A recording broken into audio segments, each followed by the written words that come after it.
BJP മണ്ഡലം കമ്മിറ്റിയുടെ ആഭിമുഖ്യത്തിൽ കോതമംഗലത്ത് പഠന ശിബിരം സംഘടിപ്പിച്ചു.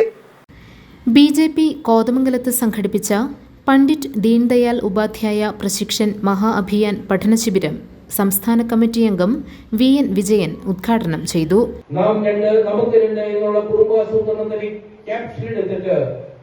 ഭാരതീയ ജനതാ പാർട്ടിക്ക് ഒരേ രണ്ട് വ്യക്തികളെ ഇന്ത്യ പാർലമെന്റിലുള്ളൂ.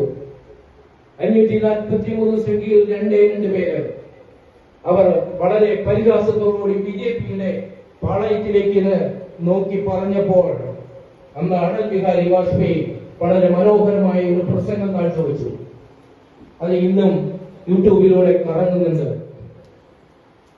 ഇന്ന് ഞങ്ങൾ 2 പേരായിരിക്കാം. നാളെയുടെ നാളുകളിൽ ഈ ലോക്സഭാ മന്ദിരം നിറഞ്ഞൊഴുകും.